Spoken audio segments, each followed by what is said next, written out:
sou Maíra Poubel, professora de História. A gente vai ver agora no explicador virtual sobre a Revolução de 1930.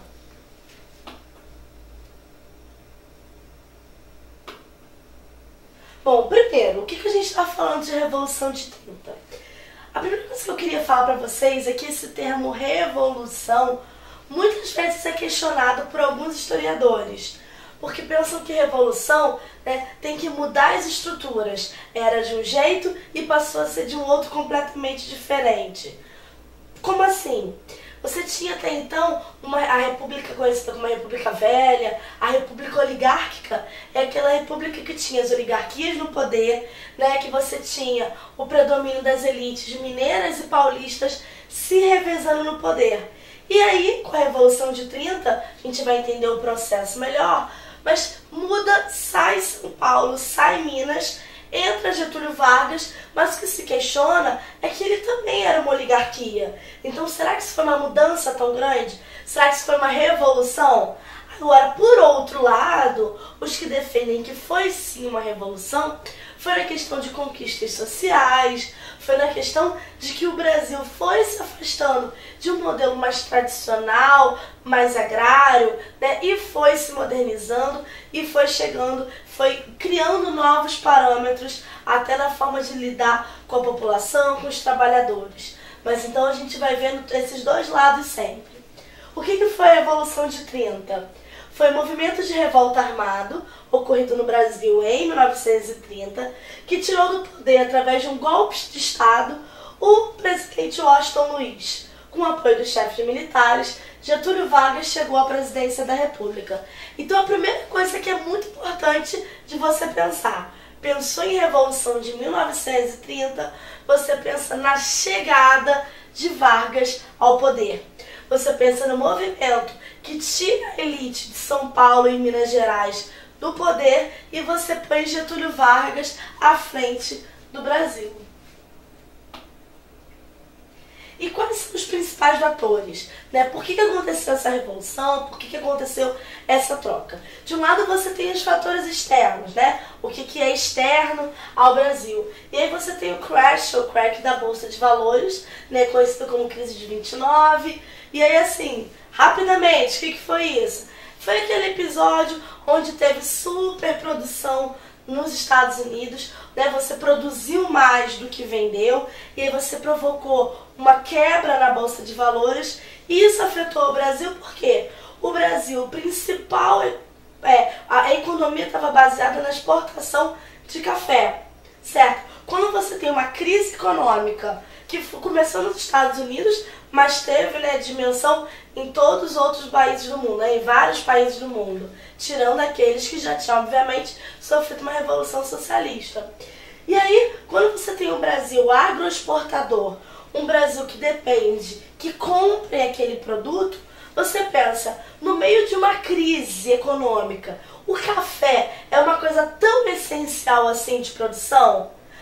De consumo? Na verdade não. Então você tem aqui no Brasil também uma superprodução de café, você tem café, sacas e sacas de café que não são vendidas. Então isso já é um fator externo afetando aqui economicamente o Brasil. Aqui dentro você tem a crise das oligarquias, que você tem nas eleições eleitorais insatisfação dos mineiros sulistas e paraibanos com a candidatura de Júlio Prestes. O que aconteceu? Quando você tem aquele política do café com leite, você reveza uma hora um político de Minas, uma hora um político de São Paulo. E aí, em determinado momento, São Paulo não cumpriu esse revezamento. E ao invés de indicar, ao invés de apoiar a candidatura de alguém do Partido Mineiro, lançou a candidatura de Júlio Prestes, do Partido Paulista. E isso causou uma grande satisfação, porque estava rompendo esse acordo, essa aliança. E aí é criada então uma outra aliança, a Aliança Liberal, que é as oligarquias de Minas Gerais, Rio Grande do Sul e Paraíba. Então você tem o quê? Um movimento de oposição à candidatura de Júlio Prestes, que foi pelo Partido Paulista. A crise de 29 aqui, vamos continuar entendendo como que a crise, como esses fatores internos e externos articularam para causar toda essa revolução. A crise de 29, também conhecido como quebra da Bolsa de Nova York, espalhou uma forte crise econômica pelos 4 cantos do mundo. Então, assim, não teve influência apenas nos Estados Unidos. Essa crise atingiu fortemente a economia brasileira, gerando desemprego e dificuldade financeira para o povo. Esse fato contribuiu para o clima de insatisfação popular com o governo de Washington Luiz. O clima de conflito e forte satisfação popular em várias regiões do Brasil gerou preocupação em setores militares de alto comando que enxergavam a possibilidade de uma guerra civil no Brasil. Então, assim, fazemos a revolução antes que o povo faça. O que isso significa? Você pega um momento de insatisfação também popular, e ao invés de deixar que de repente o povo tivesse à frente dessa mudança, que o povo tomasse as rédeas, outras oligarquias, outros representantes do poder tomaram a frente. Essa crise das oligarquias, né? O que a gente vê nisso? As eleições de 30, oligarquias de Minas Gerais e São Paulo entraram em um sério conflito político. Como eu expliquei, era a vez de Minas Gerais indicar o candidato à presidência, porém, paulistas apresentaram o candidato de Júlio Prestes.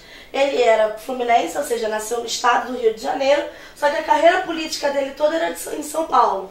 Então era como se fosse assim, um candidato de São Paulo. Descontentes, muitos políticos mineiros apoiaram o candidato de oposição da Aliança Liberal, o gaúcho Getúlio Vargas, que era o governador do Rio Grande do Sul. Então Getúlio Vargas entra como oposição a Júlio Prestes, que era o candidato de São Paulo, que era o candidato daquele partido que era forte e que já estava há muito tempo no poder. Aqui você vê, né, o folheto da Aliança Liberal, olha, para presidente Getúlio Vargas, vice-presidente João Pessoa, Aliança Liberal. Não sei se vocês conseguem ler, olha, o governo que virá restabelecer a paz com anistia e garantir a opinião do povo com a liberdade das urnas. Então, o que foi essa Aliança Liberal? Foi essa tentativa dessas oligarquias, prestem atenção como continua a oligarquia, como continua assim, um pedaço da elite, um grupo restrito de pessoas, só que agora de estados diferentes, que estão tentando se manter no poder. Os mineiros e gaúchos se uniram na chamada Aliança Liberal, que reunia também outros setores da elite não pertencentes ao núcleo da oligarquia cafeeira. Então você desloca, não é só mais oligarquia cafeeira, agora você tem oligarquia de outros ramos também participando desse jogo político. E lançaram Getúlio Vargas para concorrer à presidência da República, tendo por vice João Pessoa. E aqui você tem vários interesses para que houvesse essa revolução, para que tivesse essa mudança do comando político, né? Para que você não tivesse mais esse revezamento entre Minas e São Paulo. Você tem, por exemplo, as oligarquias dissidentes. O que é? Eu sou oligarquia e não estou ganhando nada com isso. Né? Queriam participar do governo sem que houvesse mudanças políticas e sociais profundas. O que elas querem? Querem participar do governo. Isso significa que querem uma grande mudança, uma grande revolução social? Não. Quero minha parte que cabe no latifúndio. Eu quero o que eu posso ganhar de vantagem com isso. Tem, por um lado, também a burguesia industrial, que queria ampliar a industrialização, mantendo os operários sob controle. Se você tem no poder alguém ligado muito ao núcleo cafeeiro, sempre vai ser essa área agrícola, né, agroexportadora, que vai ser incentivada e que vai ter mais destaque. A burguesia industrial queria que a indústria também fosse pauta, que a indústria também, que ela ganhasse mais espaço. Classe média e tenentes, eles defendiam o fim da corrupção, a modernização política e econômica que gerasse empregos e economia interna. Então aqui, ó, classe média e tenente. Vamos lembrar do movimento chamado tenentismo, que criticava muito essa questão de como era o jogo eleitoral até então. E como é que era? Eleições fraudadas, né, voto de cabresto, coronelismo, criticavam tudo isso. E por fim você tem os operários. O que os operários ganham com isso? Eles queriam mudanças sociais, melhorias nas suas condições de vida e trabalho, bem como participar da vida política. Você tem, inclusive se quiser, tem uma videoaula sobre o movimento operário durante a República Velha. Se ficar alguma dúvida, volta lá e vai assistir. Por quê? Porque vai mostrando como que esse movimento operário vai reivindicar por melhoria nas suas condições de trabalho, de jornada, né, de horas diárias, de salário, e como que isso vai influenciando politicamente o Brasil. Então você tem aqui todos os atores, né, que estavam interessados nessa mudança. Aqui você vê, aconteceu uma coisa que foi muito importante, que mudou praticamente o rumo das coisas. Você teve o assassinato do presidente do João Pessoa, né, o presidente que era, vamos dizer, da Paraíba. O João Pessoa, gente, ele era o vice-candidato, ele era o candidato a vice do governo Getúlio Vargas. Ele foi assassinado. E aí, ele foi o estopim da Revolução. Como assim o estopim? É como se fosse o acontecimento que precisava para que aquilo acontecesse. Porque foi usado como se esse assassinato tivesse fundo político, né? O vice-candidato, o candidato a vice-presidente foi assassinado. Mas na verdade, né, diz que o que aconteceu foi um crime passional. É um crime passional, um crime motivado por ciúme, por relações extraconjugais, enfim, não foi um crime de fundo político. Mas, como você estava em período eleitoral, isso causou uma grande comoção e isso também serviu, né, para que você pudesse... Na política, gente, às vezes alguns acontecimentos mudam o rumo das coisas, favorece a um candidato ou a outro. Nas eleições de 30, venceu o candidato Júlio Prestes, apoiado pela elite de São Paulo. Então, Júlio Prestes, aquele candidato de São Paulo, venceu as eleições. Com vários indícios de fraude eleitoral, Getúlio Vargas e os políticos do Rio Grande do Sul, Minas Gerais e Paraíba ficaram muito satisfeitos.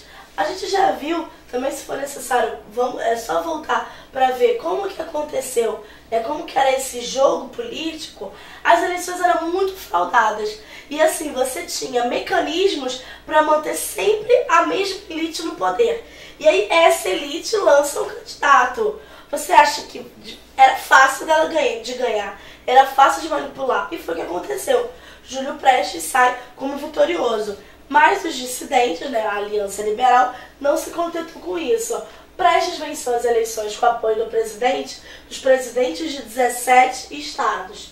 O assassinato de João Pessoa, vice de Getúlio, incentivou a derrubada do governo oligárquico com auxílio militar. Então o que acontece? Quando tem o assassinato de João Pessoa, Júlio Prestes ia teoricamente assumir o cargo, porque ganhou mesmo nas eleições fraudadas, mas aí você tem, até com apoio de intervenção militar, a derrubada do Washington Luiz e Vargas acaba chegando ao poder. Em novembro de 1930, inicia-se a chamada Era Vargas. Bom, e aí quais foram as consequências da Revolução de 30? A Revolução de 30. Então, fechando, fazendo um grande resumo. Se perguntarem qual foi a principal consequência da Revolução de 30? Getúlio Vargas chegou ao poder, certo? É isso. E aí, claro, aí tem os desdobramentos, a oligarquia, rompimento da política de café com leite, né? Oligarquia paulista, cafeira, acaba sendo um pouco retirada do poder e entra no lugar outros. Você tem uma maior centralização do poder, as províncias perdem a relativa autonomia que tinham. Você tem uma troca de elite no poder. Saem os representantes da oligarquia e entram militares, técnicos diplomados, jovens políticos e industriais. Você tem uma promoção da industrialização, né? Então, ao invés de você privilegiar apenas o setor agroexportador, não pensem que o café foi deixado de lado, que não incentivou, não. Ele continua sendo muito importante. Só que você também tem a industrialização como outra alternativa, como um viés em que o Brasil também poderia estabelecer sua economia. Você tem uma proteção a trabalhadores urbanos, incorporando a uma aliança de classes promovidas pelo poder estatal. E as Forças Armadas começam a ter um papel central, suporte da criação de uma indústria de base e como fator de garantia da ordem interna. Então a gente vai ficando aqui sobre a nossa videoaula de Revolução de 30.